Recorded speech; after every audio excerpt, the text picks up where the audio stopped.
Greetings, everybody. It's me, Jack. Join me today as I discuss the future of plant medicine with Joe Evans, Idaho Senate candidate, and my mentor and founder from Bloom Hemp, Holistic Caring, and the Green Nurse, Elisabeth Mack. Here's a quote: "Government exists to protect rights, not manage lives." That's taken from the Joe Evans for Senate.com website. And ultimately, that's our topic for this show. Joe Evans is an Idaho-grown American, U.S. Army veteran, and lifelong advocate for individual liberty. As a candidate for Senate in Idaho, he had he has dedicated a strong part of his platform to plant medicine legality. So support him. We need his voice of compassion. You can hear more about him, learn more about him at joeevansforidaho.com. Come and meet him at the Plant Medicine event in Boise, February 22nd from 6 to 8:30. It's going to be at the Boise Depot. There's more information at the entheosociety.net. Check the notes and you'll see links to all this. Now, also joining me today is Elisabeth Mack, RN, BSN, BA, MDA, founder and CEO of Holistic Caring, the Green Nurse, CEO of Bloom Hemp CBD, and CEO of Holistic Caring Inc. Elisabeth is a visionary co-founder of Holistic Caring and the Green Nurse, offering alternative health care options since 2016. She passionately bridges the gap between conventional and cannabis medicine through education, guidance, and personalized care for patients with product choices, dosages, interactions, and their timing. She has seen firsthand how incredibly effective cannabinoids were personally by healing from 20 years of personal injuries, and that's what has led her to help others find success in cannabis healthcare. She trains healthcare professionals to become cannabis health coaches. She's a member of the Academy of Integrative Health and Medicine, Society of Cannabis Clinicians, has served as the treasurer of the American Cannabis Nurses Association, and a current board member of Los Angeles Normal and the Coachella Valley Alliance Cannabis Alliance Network. You can find out a lot more about her with some of the links you'll find at the end of this video and in the descriptions. Thanks for coming by, guys. I hope you enjoy the show.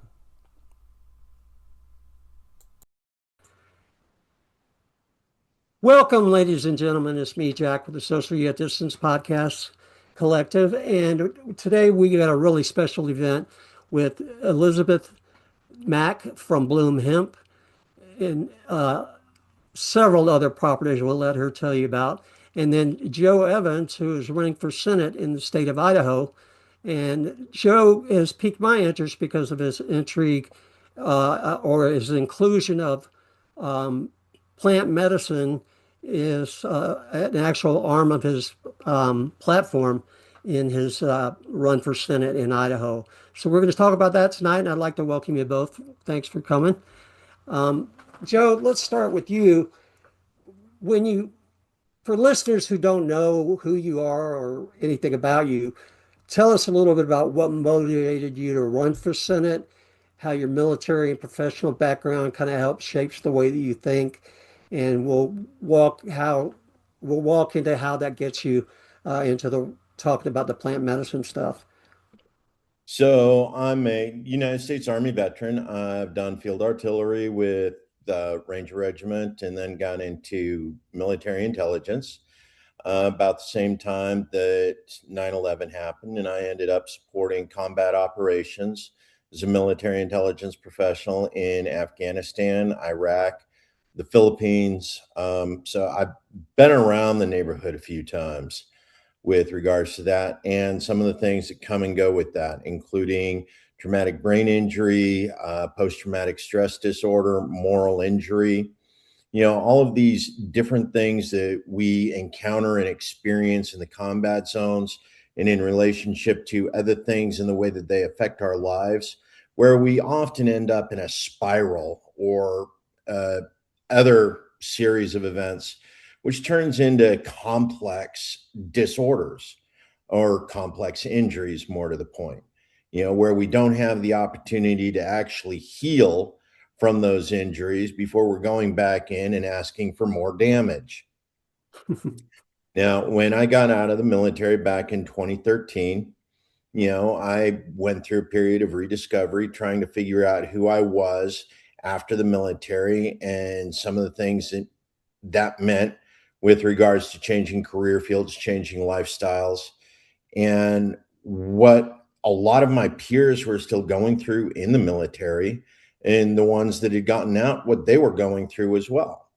And you start taking a look at what the VA has to offer, what traditional indigenous medicines, and by indigenous, I don't necessarily mean North American indigenous, because we have medicines that come from all over the world, Africa, Europe, South Africa, Asia, as well as several of the islands, all have their own variety of endocannabinoids and opioids that affect all of the different receptors in the body, in the mind. And I felt that the living medicine route was significantly more important to healing and recovery than the monomolecular medicines that was coming out of labs and out of the American Medical Association and pharmaceutical companies. So this was what got me into the activism.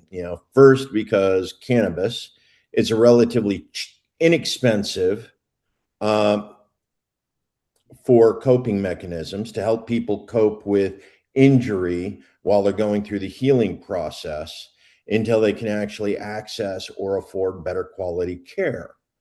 And then, of course, you got the next steps and the rest as it goes on. But that's been one of my big things with the medical program, whether it's cannabis or various other medical psychedelics, such as what we're going to be discussing later on Sunday at our town hall, but also what it means to actually work with the chemicals as they were created to work within our own bodies, in a sense, in a very biblical sense, that we were given every seed-bearing herb of the planet to nurture us and heal us. So that's a lot of what brought me around to plant medicine activism and cannabis activism, and more into the full spectrum, especially as I become more aware of some of the other plant medicines that are available. So that's where Well, I'm at, Jack. I think that that's just such a honest and unique approach from somebody who's looking to be in a position of authority with like a state senator, for example. So I appreciate that open-mindedness. What are your thoughts, Elizabeth, having been around as long as you have? So yeah, good to be here. And hi, Joe and Jack. I've been a registered nurse for 38 years. And so my entire career has been spent in healthcare in one facet or another. I couldn't necessarily tolerate conventional care in hospitals. So back in '96, I got an MBA in healthcare administration and ended up inside insurance companies, managed care, operations, and then sales. And my last corporate position was the sales manager for Anthem Blue Cross for the County of San Diego. And so I sold a lot of benefits of, medical, dental, life, vision, and, financing America's healthcare. But nobody ever addressed how broken it was. We're paying, and now it's basically $5 trillion for healthcare in this country, and our outcomes are still, near last place. And why? Because most of us are, not dealing with acute injuries, surgeries, infections, things that acute care is meant to handle. But no, chronic care is a very different ballgame. And what we're not addressing is any root cause healing. And so what happened to me, how did I get into plant medicines? I crashed my bicycle, went out on leave to have some surgery. And while I was out at my chiropractor's office, I was introduced to CBD as a therapeutic option and started using it topically and internally, and I started to heal. And I said, I don't need the muscle relaxants. I don't need the ibuprofen. I don't need, I definitely didn't want the opioids. That was something that I didn't even take. But, I was like, this is amazing. Why am I healing from things that conventional care didn't give me? Why didn't they talk about the plants, right? Mind you, this is January of 2015 in San Diego, where there are dispensaries popping up all over the place. You don't know about that yet, Joe, but it was, and I ended up getting into the scene of all of it. And I was out on leave, and I said, this is something I want to do.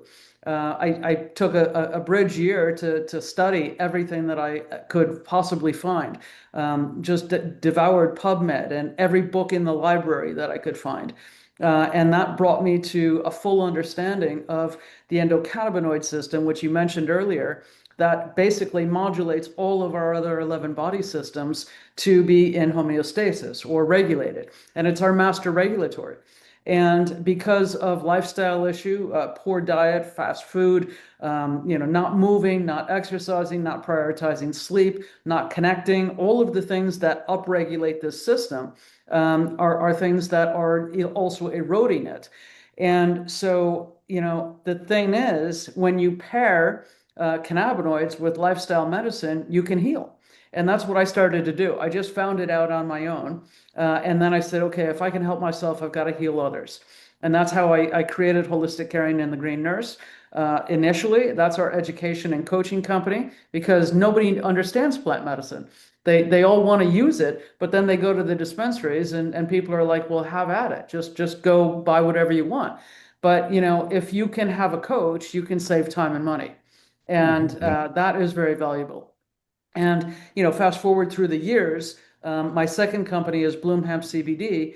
What happened was, with all of, I'm in California, and with all of the adult use and recreational approaches, the CBD has been displaced. It's all high potency THC products. And because of that, I couldn't find any good medicine for my clients anymore. And I ended up buying Bloom Hemp CBD, which was created in 2018 in Colorado with USDA organic hemp.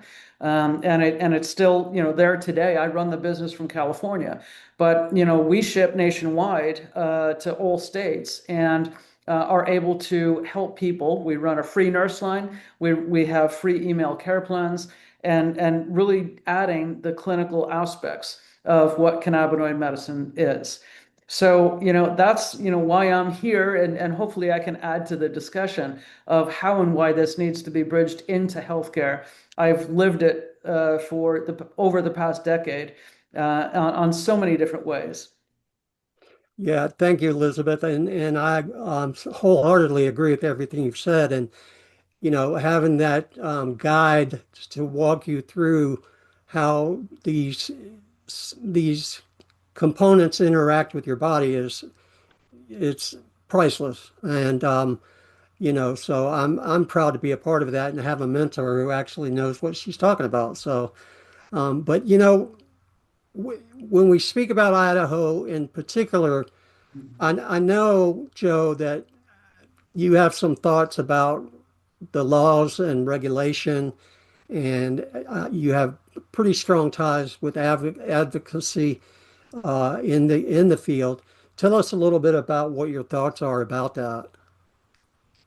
Uh, well, one of the things is Idaho is one of the holdout states. I mean, we've seen cannabis become mainstream in most of the states. Idaho and probably two or three others still have it Kansas. completely illegal. And with the way the new hemp bill's been written, we'll probably end up criminalizing CBD as well this next year once the new farm bill goes in and recriminalizes, what is it they're referring it to? Full spectrum hemp. Well, full spectrum hemp, but they were using a different word for it. Intoxicating hemp Intoxicating. products Right. was what they were calling it in order to make it seem ominous. Whereas everybody's already been using the equivalent or worse in some cases.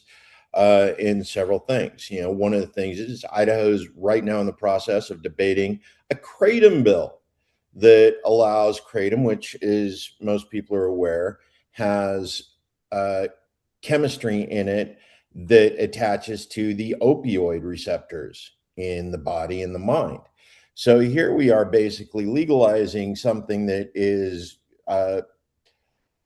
low dose gas station opiate in a state where we've fully criminalized cannabis, and we're about to go back, you know, take a step back with regards to CBD.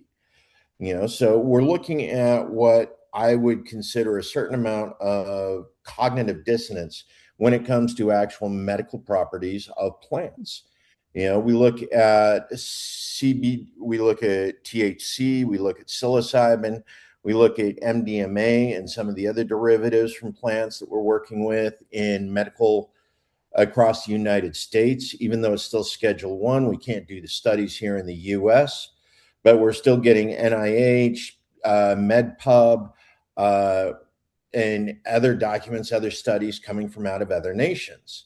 You know, Mexico's been a strong proponent for several plant medicine studies, you know, using them individually as well as using them in concert. And a lot of this comes back to what you were talking about, Elisabeth. The having people who are familiar with the process being available and to guide you through the protocols that work, understanding the difference between CBDA, CBDG, you know, THC, what it represents, what the different terpenes can do to influence the way an individual reacts and the way their endocannabinoid system manages and integrates, you know, the way their body uses THC.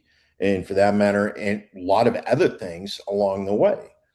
You know, so it's how you manage stress, it's how you manage joy, it's how you manage pain, you know, it's how you regulate yourself, because that's one of the things that we've lost over the last 100 years is the ability to use our food. Food is health, food is medicine, you know, in order to regulate our bodies. We no longer have the appropriate nutrition that's coming in from the food we eat because it's all manufactured. We have the same problem with our synthetic medicines that are coming out of big pharma. We have the same problem with the way we approach the issues of healthcare in the hospitals. So one of the things that we need to look at full spectrum is right to try. You know, not necessarily self-medication, because that generally doesn't end well, but the ability to work through a scientific process with people who have developed working protocols in order to effectively heal your injuries, whether they be of body, mind, or spirit. And we have so many different plant medicines right now. Again, full spectrum CBD, full spectrum hemp, the entourage effect, MDMA. Why are we not using these to maximum effect? Why do we not have people who are skilled in the use and in the journey, helping bringing people back to full health, to where they aren't dependent on a lot of the things that are broken within our system and a lot of the things that are broken with our medicine? So the entourage effect is real. Oh, yeah. And body, mind, spirit healing really cannot be separated. In No. conventional, traditional medicine, we like to just deal with the body parts, right? Mhm. We don't really talk about people's emotions or their mental health unless they're, you know, running in traffic or saying they're suicidal. You know, we don't deal with people's spiritual self unless they're approaching hospice and end of life care. And Correct. so what we do in working with these plant medicines, cannabinoids and psychedelics, is form that bridge, the alliance between, you know, body, mind, spirit, and then teaching people to have agency, to be able to practice stronger self-care, which was a word that I started to really use with COVID, because, you know, we all were basically on our own. And Unfortunately. yeah, and when you back up a level and you just really kind of realize where we are today in healthcare, people are largely on their own.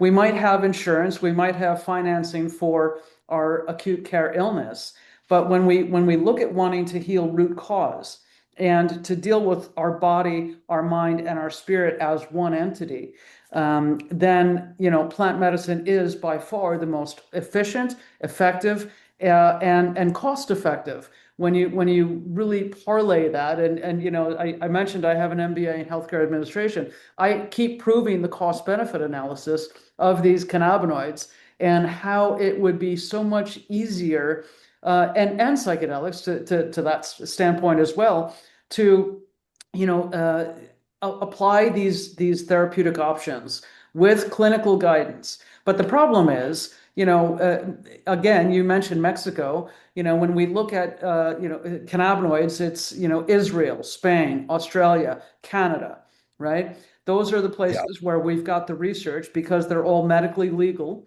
and they can develop it. Psychedelics, we're looking at the UK, Imperial College of London, Robin Carhart Harris, one of my favorites.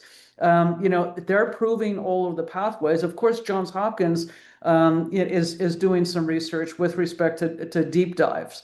And we can talk about macrodosing and microdosing. Microdosing is almost just as effective as the macrodosing, and it's a lot more approachable. And people have access to psilocybin and other ways to microdose. So, but this is something that can heal the whole body, mind, spirit, and all in one swoop. Yes, absolutely. So some of the things that you're talking about there with the full spectrum is the visible injuries versus the invisible injuries. Okay, we understand the nature of a physical trauma. There's scars, there's bruising, there's obviously something that's gone wrong, missing limbs in some cases. But some of the things that you miss when you look at those injuries is their overall impact on the mind and the spirit, your identity stack. Now you're disabled. Now you've suffered an injury. Your ability to see yourself as a man or as a woman or as a human, because now you're missing a significant portion of, what you grew up looking at and seeing as.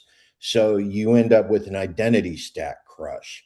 You're dealing with long-term stress effects where you find yourself not measuring up to image in self-image or an image of your heroes that you thought you strove to emulate.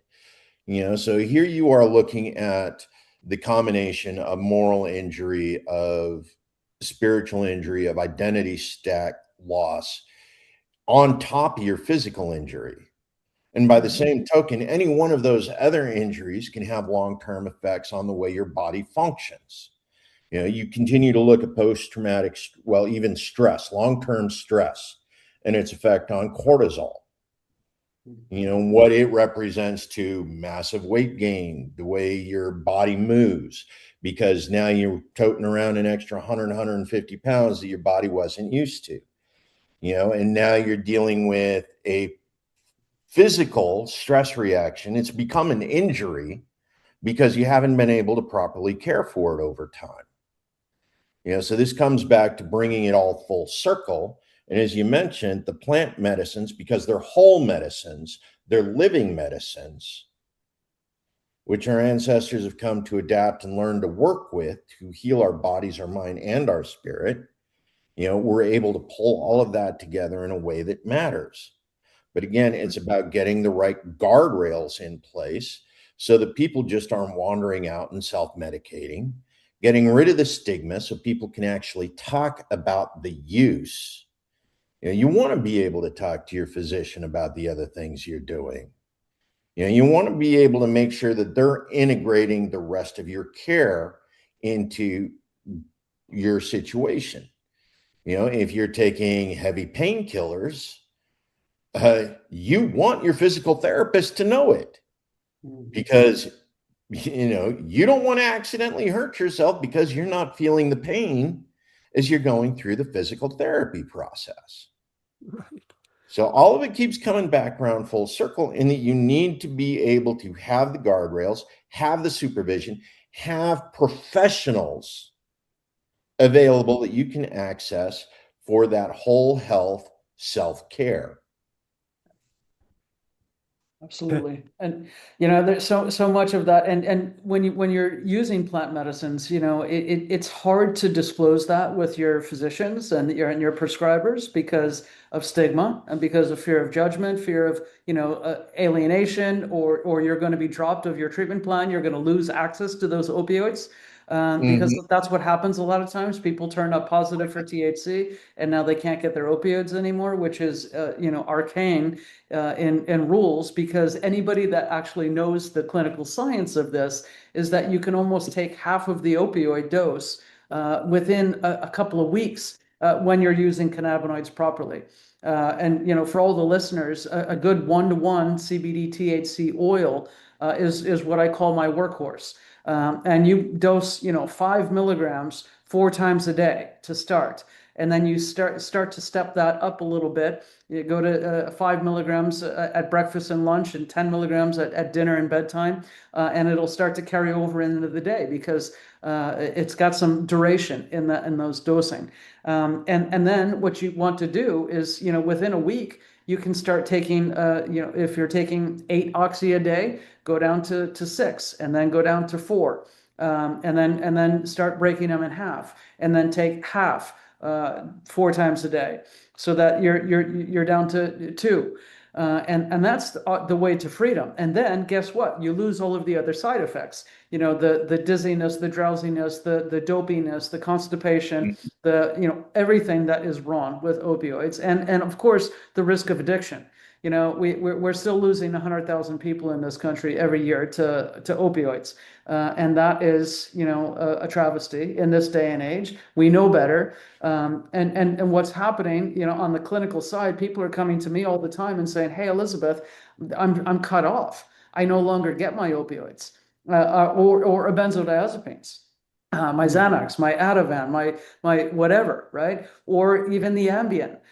So the doctors, because they're working from a harm reduction standpoint, where they're trying to not give people these pills that are addictive, now they're just cutting people off. And so cannabis is absolutely the first and the right door. And it does so many different things when we talk about anti-inflammatory, anti-anxiety, the ability to help calm the central nervous system. It's activating. When we look at THC, which is the psychoactive or the intoxicating part of the plant, it plugs right into the CB1 and the CB2 receptors throughout our body. Every one of our cells has CB1 or CB2 receptors on the membrane, and it's like a little doorbell. And then you get these compounds in the systemic circulation, and it's going to activate the doorbell. And what's going to happen there is it's going to downshift our response, whether it's stress or inflammation or angst or etc. And then CBD is the other side of the plant. It's not necessarily active at CB1 and CB2. It's an allosteric modulator, so it changes the way THC interacts with it. But CBD is active of over 70 other receptors in our body, in our opioid, in our serotonin, in our dopamine, in our GABA and glutamate. And it handles so many different other things that is helping to get us back to that regulatory set point of balance.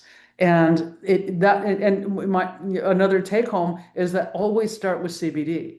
CBD is your best friend. THC is like the cherry on top for a while. That cherry Yeah. can grow bigger over time if you need it. But CBD is really the mainstay of what cannabis medicine should be, because, we're talking about veterans.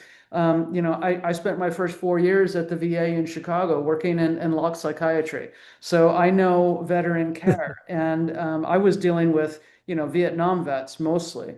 But the thing is, a lot of people use too much THC because it helps to downshift the stress response, but it also downshifts everything else. And Yes. you can get too much, right? And so balancing that with CBD, you start feeling better, and you understand you don't need as much THC, and you save a lot of money that way as well. Well, and I think everything that you said, Elizabeth, is proving what you started off saying, and that's that having a coach and getting the education that you need so that you can advocate for yourself is one of the key things. And Joe, the only way that's going to happen is with guys like you who are understanding the science behind it, who understand the research behind it, and possibly has some ideas about where the regulations should go. So tell me a little bit about how you would like to see federal agencies and state agencies regulate these products and services so that we can heal a bunch more people. Who was that directed to, That's you, Jack? Joe. Okay, excellent. You're the Um, you're the guy running for Senate, right? yeah, so this is one of the issues where we talk policy.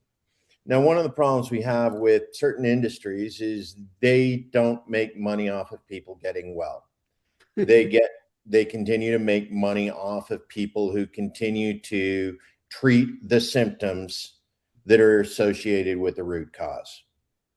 So this comes back to going into really getting rid of that second gen medicine thinking and get into a full third gen where we're actually looking at healing people.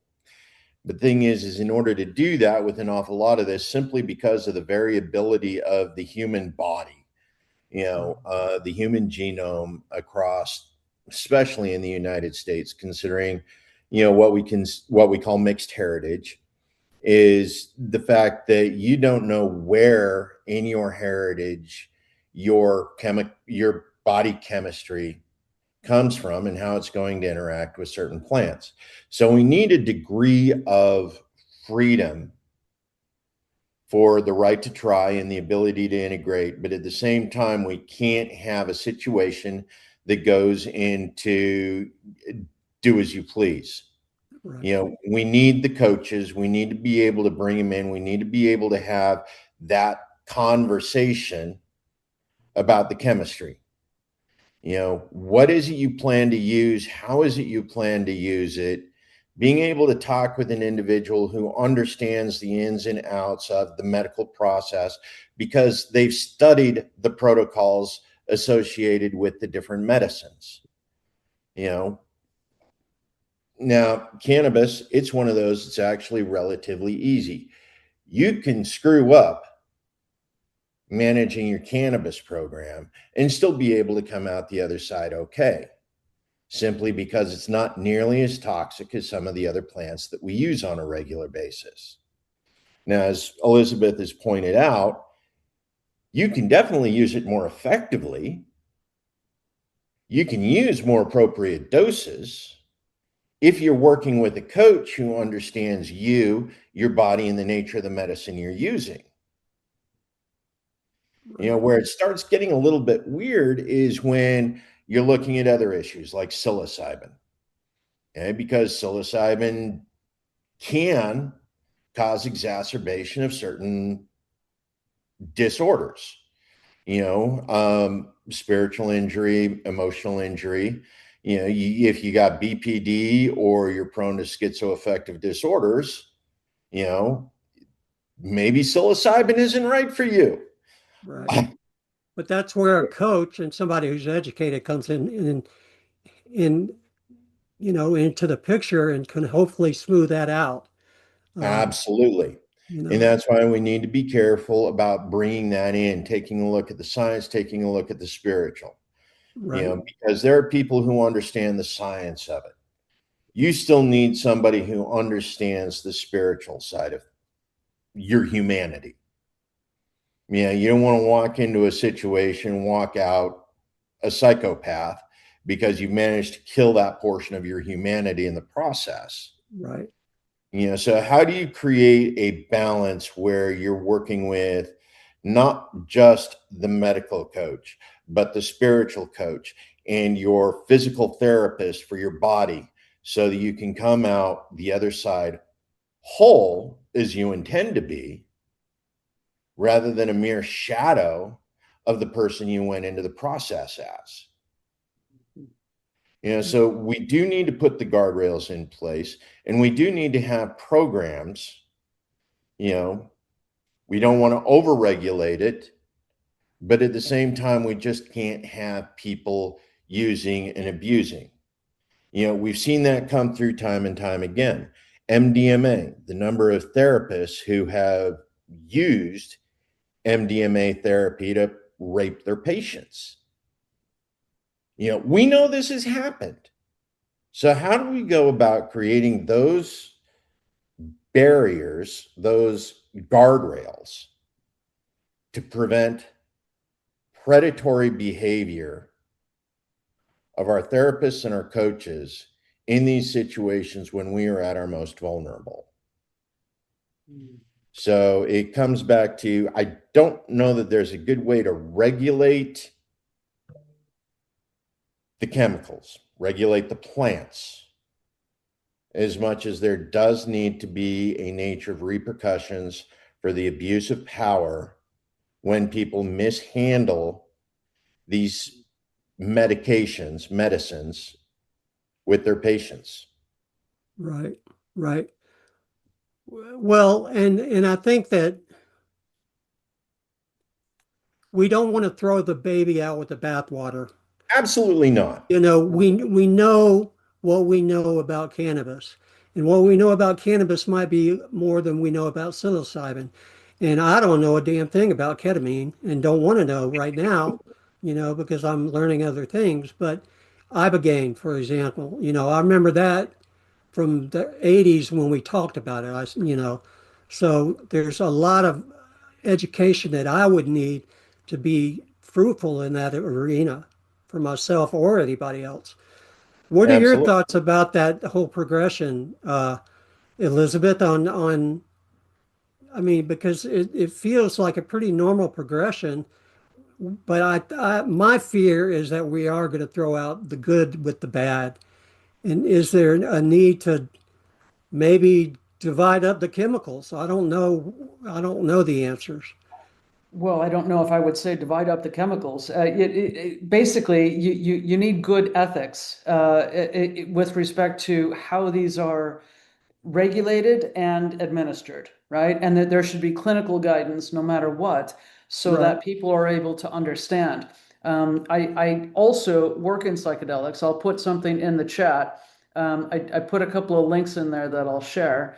But we have psychedelic programs at holisticarian.com that help people with their due diligence, with finding out what is right for them. Because there is ketamine, there is DMT, there is MDMA, there is LSD, there is psilocybin, ayahuasca, and ibogaine. You don't see ibogaine that much in this country, but in other countries, it's an African herb that is really quite strong. It's one of the strongest. But when it comes to acute addiction and acute pain, that is probably the best drug to use. And I do know of many retreat centers in Mexico that are successfully doing that. But in this country, you can find the underground, right? So there's legality. There's what the clinical trials are doing at Johns Hopkins and some other places around the country, which are very hard to get in. They're expensive, and not everybody can make it. But you can find psilocybin. You can get microdosing, which is taking a sub-perceptual dose, about a tenth of a regular dose. So if you're using 2.5 to 5 grams of psilocybin, then you can take 50 to 250 to maybe 500 milligrams of that in a microdose. People are microdosing LSD. So instead of 100, 200 micrograms, they're taking 10 micrograms. That is just tweaking their brain chemistry. And that's incredible for addiction and for depression, for focus, for energy. MDMA is a wonderful compound to use with couples therapy and healing trauma and being able to get somebody to get on the other side and see themselves with compassion, as well as their peers, their colleagues, their spouse, etc. Because a lot of times we lose that. So there's a route for that. DMT is a very powerful compound that generally is seen in ayahuasca in South America and Central America, but you can find that now here in America as well. And I've worked with shamans I've actually used all of these myself in trial, because I'm creating programs. I sell programs. I've done the research, and I didn't want to be somebody that was just theoretical. I wanted to walk the walk, and to be able to understand when I'm teaching somebody what any of these are like, to understand what the experience truly is. And there's nothing like being outside of your body, and communing with your ancestors and the loved ones you've lost, and the healing that you can see, and generally the way that you view yourself. That is probably the most healing aspect of this. But it should be done right. It should be sacred. It should be not sterile necessarily, but something that is set and setting. I teach that all day long, right? So the set is your mindset. The setting is your environment, and of course integration. Education pre and integration during and post. And that's ongoing. It's not just a one thing. You don't just do integration for a couple of days and then let it go. It's something that you need to fold into your life. And this is the same, with respect to cannabinoids or psychedelics. Everybody should take this approach at body, mind, spirit healing in totality, and not just look at healing themselves in one way or the other, and leaving something on the table. Because if you do it right, it can be complete, and it can be life changing. And then guess what? You can live your life as a testimony, and then go help heal the world, which is what I always say I want to do. Me too. And that, ladies and gentlemen, is why I call Elizabeth my mentor, because she knows her stuff. And I can guarantee you, and I would encourage you to check the descriptions of this video, because there will be links to all things Bloom Hemp, holistic caring, and the Green Nurse, so that you can find out lots more about what's going on over there. And Joe, Yeah. I wholeheartedly support your candidacy, but I don't count. So for an I not only do I not live in your state, but I'm a convicted felon. So we won't tell anybody that. But let me ask you this: if I was an Idaho voter, maybe on the fence about who needs to be my senator and whether or not they agree with you on everything, what would be the core reason that you would use to ask them for your vote? We got to make a platform pitch here besides just the plant meds. One of my core things is bodily autonomy and medical choice. That's one of the core things about being human, is the ability to choose what goes into your body. Choosing your medicine in a time and place that's right for you, not being dependent upon politicians or some medical board 5,000 miles away to determine whether or not it's safe for you, someone they've never met, to use a particular medical protocol. And that's one of those things that's important. Elizabeth brought it up, was the importance of, we can't really separate the medicines, because they do work in tandem. And it's important to be able to work with people who understand not just the entourage effect of the individual plants, but how they work in tandem to support holistic healing of body, mind, and soul. And as long as we continue to allow the state to dictate that practice, we will never truly see ourselves properly healed in body, mind, and spirit. And I think that's my key thing, is it is about life, liberty, and the pursuit of happiness that is empowered through medical freedom. Amen, my brother. I appreciate that. And Can I ask why Idaho has not approved of cannabis yet? I mean, because when I've actually never been to Idaho. I have a business coach up there, but I know that people are, fiercely independent, and self-determined. So why would it be illegal to still access cannabis? And are you driving over the border, to Washington or Oregon? And finding your way. And what about CBD? Do you have any CBD on the ground there? Yes, we do have CBD on the ground. Okay. So actually, when you look at cannabis here in the state of Idaho and its history, it's got a long history. It's actually been criminalized in the state since 1927. We're coming up on a 100-year anniversary of, this entire criminalization of cannabis. And the primary reason it was criminalized in the first place was because certain prestigious individuals in our capital city decided they didn't like the ranch hands who came in on the weekends who had been using the cannabis in order to, improve their ability to do their job in the field. So they were using this to prosecute them and keep them out of town. So that goes clear back 100 years as to why it's still not legal. A lot of it has to do with the fact that we were the last holdout state, and we have a tendency to like to learn from the mistakes of other people. So we take our time to adopt something new, make sure somebody else has proven its success first. Except in this case, what ended up happening is it didn't work out quite that way, because in every state where it was legalized, something happened that offended somebody. And everybody who was offended by what happened with cannabis in that state moved to Idaho. And now, rather than learning from the mistakes of the place they left, they're just saying, well, we aren't going to have it here. Meanwhile, we spend nearly $4 million a week, $4 million, in border town dispensaries. Drive to Ontario, $2.5 million. Idaho is responsible for 10% of Oregon State's legal sales.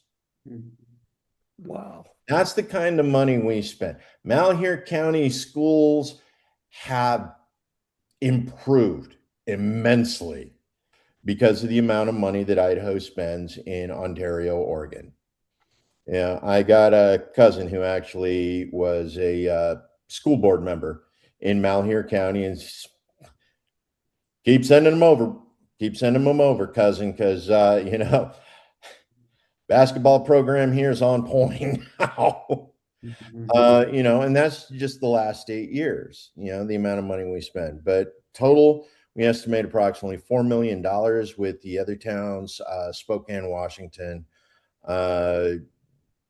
Clarkston. We're starting to see some of it in Jackpot in Nevada, and even Billings, Montana is starting to enjoy a certain amount of profit from our persistence in maintaining criminality here. And like I said, it's kind of weird what they pick and choose.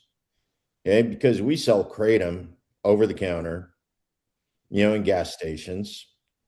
We do have access to CBD at least for another 6 months before the new farm bill goes into effect. Everybody's driving across the border for their actual THC content. A lot of people don't want it legalized here in the state. They don't want a medical program because they don't want to get a medical card. Because if you get a medical card, now the feds know that you smoke marijuana, which is a Schedule I drug, and they're going to come take your guns. Yeah, it's not actually true. It's bogus. But it flies with an awful lot of people here in the state of Idaho. I'm not going to apply for my card because if I get my card, they're going to come take my guns. And my guns are more important than the fact that I might get arrested and put in jail for carrying cannabis across the state line. It's like, okay, Yeah. I got you. They're still working on that. The Second Amendment is an issue with respect It to is. having a medical cannabis card, and because all of the other states, it is still a fine line. I don't see them prosecuting it, but it is true that if you have medical cannabis, you cannot get a new gun license if you're in the system with a medical cannabis card, which is preposterous. With respect to rescheduling. The federal level, it is coming. From a federal standpoint, 1937 is when we passed the Marijuana Tax Act. And it was to demonize the black and brown people that were using cannabis in this country, as well as to protect the robber barons in pharmaceuticals and paper and oil and etc. But Exactly. really, what's happening now with the Farm Bill, the 2018 Farm Bill legalized hemp CBD as long as it was under that 0.3% THC threshold. What happened was you had these profiteers that decided they wanted to take that little tiny bit of THC and spin it out into a lot more, calling it hemp, because when that plant was tested, it was below that threshold. And now they're making products that are above the threshold. And clearly we have to change the law because, all of the gas stations in this country and CBD shops, which don't carry CBD, good CBD, they all carry this stuff that's intoxicating hemp and synthetics that can be very dangerous. There's even, mushrooms that, like Amanita muscaria, which is not a psilocybin, which, can cause severe dysphoria and damage when people are using it. So again, it goes back to education. But I stay, as the CEO of Bloom Hemp, I stay abreast of all of the regulations and what's happening in the hemp side. And they are going to extend full spectrum CBD as President Trump signed the executive order to reschedule cannabis on December 18th. It's increasing the research on cannabidiol and how to make that into medicine.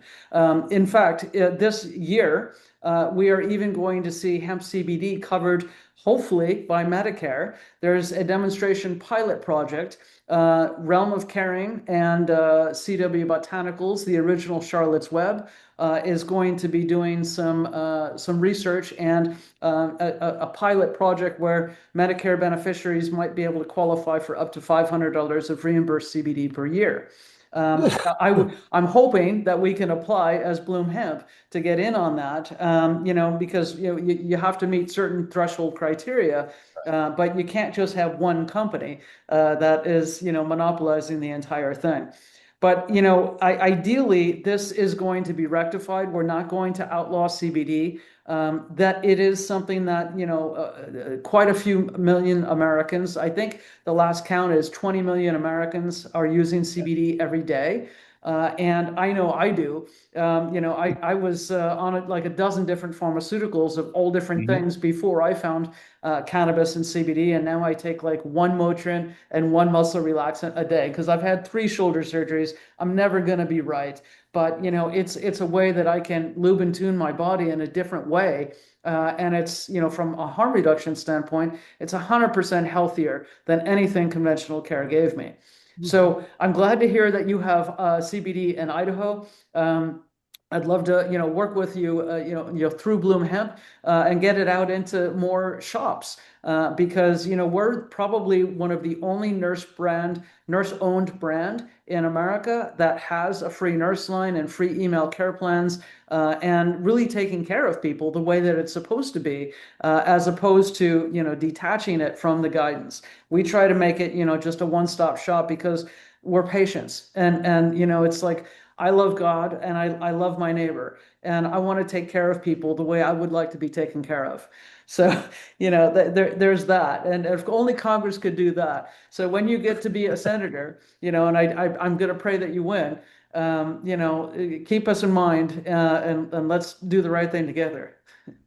Well, one of the interesting things about the way we've approached the legalization of cannabis or the decriminalization from the federal level is initially the federal government just sort of gave up on responsibility for regulating cannabis.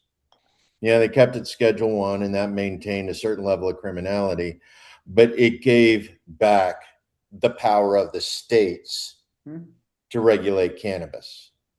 And the thing is, from a constitutional perspective, going in and saying, well, now it's Schedule 3, it doesn't overrule the powers that the federal government has already abdicated back to the states. The states will be able to continue to use it, manage it as they see fit, with the understanding that it is federally a Schedule 3. So you no longer require, because of the way they've done it, you can maintain the dispensaries. You don't have to go into a pharmacy, process. You're no longer working in the way that traditional medicines have allocated, how you're going to receive your scripts, how you're going to receive your medicine, where you can get your medicine from, or the certifications for the people that you are getting them from. We've developed basically a class of bud tenders across the United States.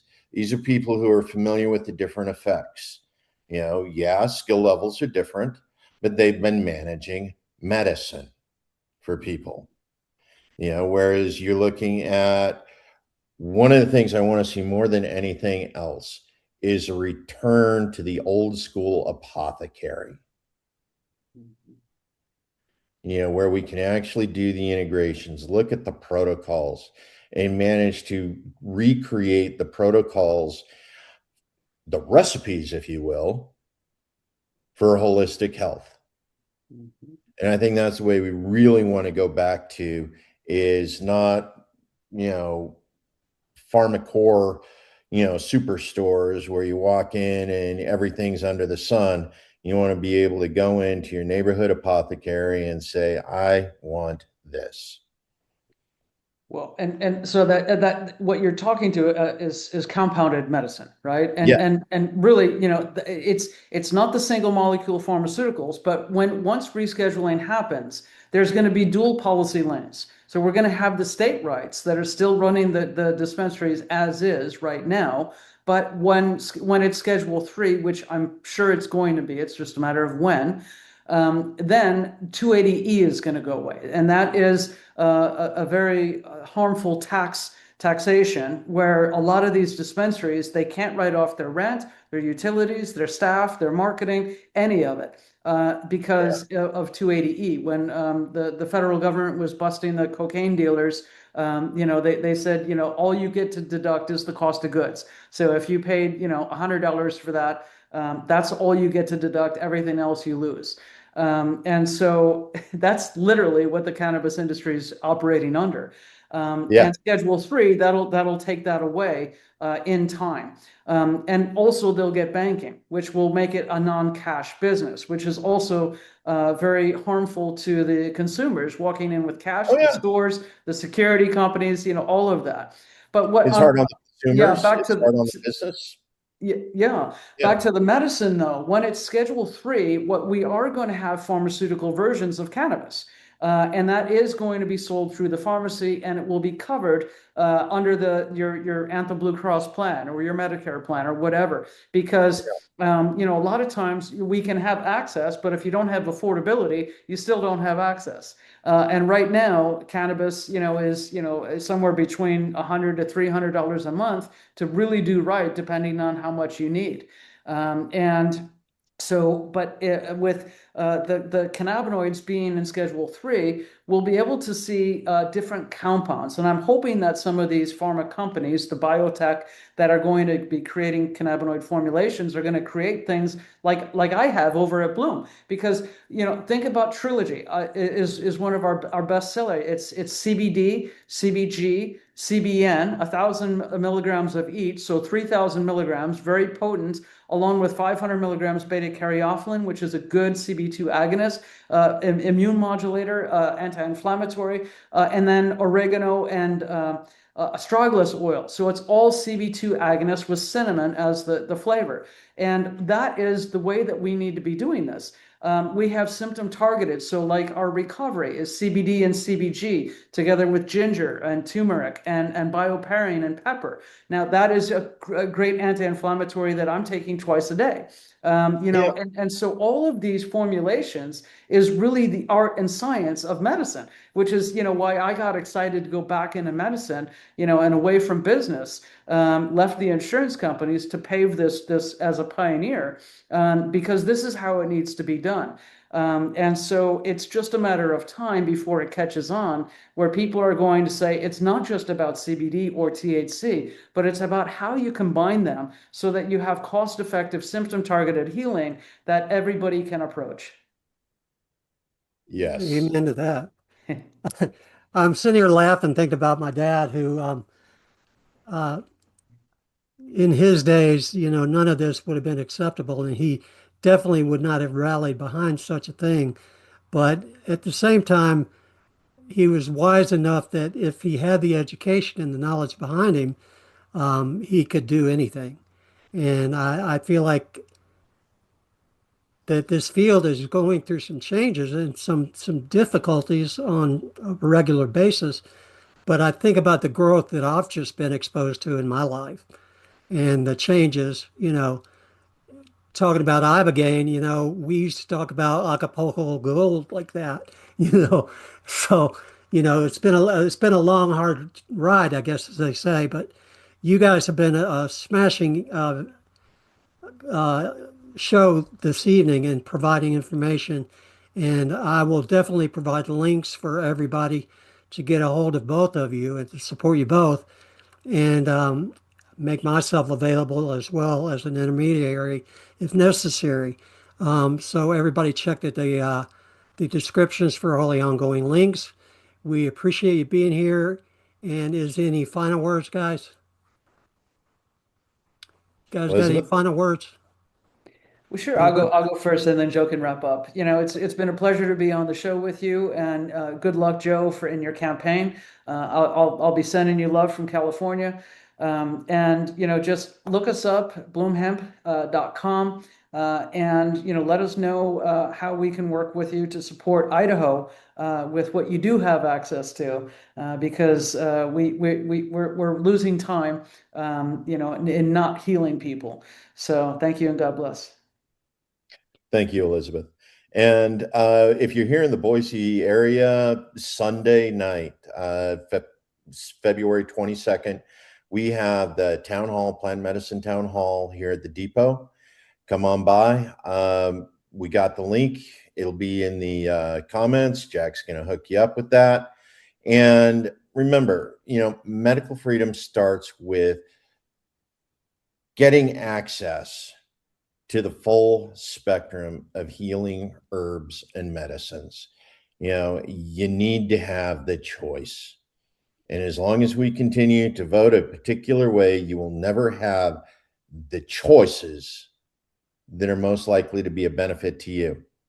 So stop by, visit us on Sunday night, look up my website, Joe Evans for Idaho.com, and take a look at what we're doing to move forward across the full spectrum in everything that's important to Idaho and Americans. Thank you. Thank you so much, guys. I appreciate you being here. Ladies and gentlemen, this has been a great edition of the Social Yet Distance podcast. Thanks for coming by and stay tuned. We got lots more coming up.